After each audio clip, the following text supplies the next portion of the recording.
प्रश्न नंबर 3, समतलों r dot 2i minus J plus K is equal to 6 और r dot i plus J plus 2k is equal to 5 के बीच का कोण ज्ञात करना है।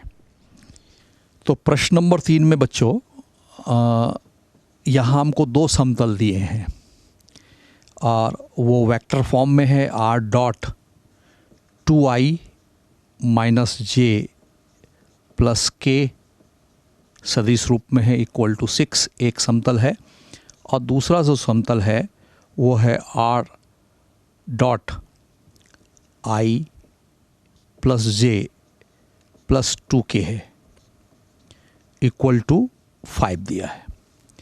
आपको मालूम है कि वेक्टर इक्वेशन जो है थ्योरी में आपने देखा कि r डॉट, इसको हम n1 इज इक्वल टू 6 कह देते हैं। इस वेक्टर इक्वेशन को, प्लेन का समीकरण है ये, r dot n2 is equal to 5 हम लिख सकते हैं।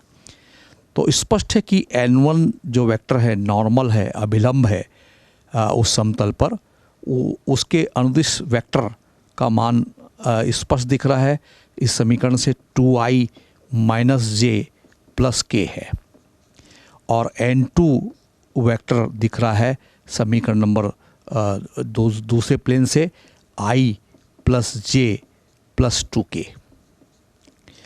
और हमें इन दोनों प्लेन के, उन दोनों समतलों के बीच का कोण थीटा को कैलकुलेट करने कह रहा है। तो अब प्लेन को जैसे मैं यहाँ यदि स्पष्ट करूँ आपको कि एक प्लेन, ये प्लेन नंबर 1 है जो यहाँ हम दिखा रहे हैं, और प्लेन नंबर 2 है जो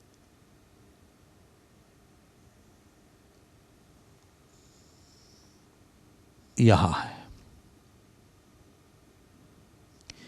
तो इनके बीच का जो एंगल है वो थीटा है। तो निश्चित रूप से कि प्लेन 1 पर जो एक नॉर्मल है, अभिलंब है, वो n1 है जो आप देख रहे हैं समीकरण नंबर 3 में, और ये प्लेन 1 है। चित्र में आपको स्पष्ट हो जाएगा कि कैसे एंगल निकाला जा रहा है। और दूसरे प्लेन पर लंब यदि हम खींचते हैं तो यहाँ पर एक ये लंब n2 है, ये दूसरा प्लेन है।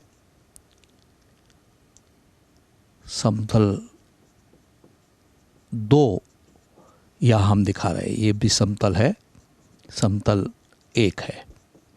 प्लेन 1 प्लेन 2 के बीच का एंगल थीटा हमको दिखाई दे रहा है, और उस प्लेन 1 पर, समतल 1 पर अभिलंब n1 वेक्टर फॉर्म में दिखाया जा रहा है, और दूसरे समतल पर लंब n2 है। और आपको मालूम है कि जब दो प्लेन के बीच के, दो समतलों के बीच का कोण थीटा होता है तो उनके अभिलंबों के बीच का कोण भी थीटा होगा।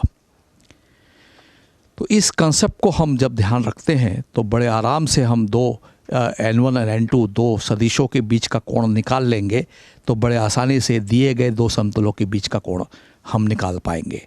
तो cos theta is equal to हम कह सकते हैं n1 dot n2 upon mod of n1 mod of n2, क्योंकि आपको मालूम है कि दो सदिशों का अदिश गुणन a डॉट बी बराबर ए बी कॉस थीटा से परिभाषित है।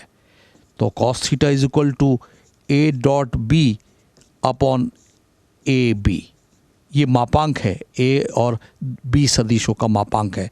तो यहाँ भी मापांक की बात की जा रही है। तो ये उसी की कंसेप्ट से हम दो समतलों के बीच का कोण कैलकुलेट कर रहे हैं। तो cos theta is equal to, ये दोनों वेक्टर का हम डॉट प्रोडक्ट करेंगे, वेक्टर 3 वेक्टर 4 n1 और n2। तो आपको दिख रहा है 2i माइनस जे प्लस के, n1 वेक्टर है, सदिश है, दूसरा वेक्टर है i plus J plus 2k। और इसका मापांक कैसे होता है मालूम है आपको कि आई जे के गुणांकों के का वर्ग कर दे तो 2 का स्क्वायर 4, ऋण 1 का स्क्वायर 1, ये ऋण 1 है, इसका वर्ग 1 और के सामने 1 है तो 1 का वर्ग 1। इसी तरह से रूट दूसरा n2 में आई जे के गुणांक कोफिशिएंट जो हैं i के सामने 1 है तो 1 का स्क्वायर 1 प्लस 1 का स्क्वायर 1, 2 का स्क्वायर यहाँ 2 है के सामने तो 4। तो कुल मिला के हमें cos theta is equal to इसका डॉट प्रोडक्ट करें तो हमको मिलेगा 2 1 जा 2 i डॉट i 1 होगा, माइनस 1 से मल्टीप्लाई करेंगे तो 1 और 1 2 जा 2 अपॉन रूट 6 जैसे कि पहले भी हम बता चुके हैं कि i dot i is equal to J dot J is equal to K dot K, ये एकांक सदिश है x, y और z अक्ष के अनुदिश वेक्टर्स हैं, इनका अदिश गुणन 1 होता है। और i डॉट जे और j डॉट के और k डॉट i ये 0 होते हैं क्योंकि x और y एक दूसरे पर लंब है, y और z एक दूसरे पर लंबवत है, z और x एक दूसरे के लंबवत है, तो उनके अनुदिश एकांक सदिशों का अदिश गुणन यानी डॉट प्रोडक्ट जो होगा वो 0 होगा। तो 2 और 1 4, 4 में से 1 गया 3, तो cos theta is equal to value मिली 3 अपॉन रूट 6 का मल्टीप्लाई करेंगे तो रूट 36 जो 6 आएगा, और 3 एकम 3, 3 दूनी 6, 1/2। तो cos थीटा की जो वैल्यू है हमें मिल रही है 1/2, और 1/2 cos 60 डिग्री लिख सकते हैं, या आप चाहो तो रेडियन में π/3 लिख सकते हैं। तो दोनों सदिशों n1 n2 के बीच का कोण दो समतलों के बीच का कोण कहलाता है, तो वो है 60 डिग्री। cos कैंसिल हो गया दोनों तरफ, या आप आंसर π/3 रेडियन फॉर्म में भी दे सकते हैं। ये इसका फाइनल आंसर है।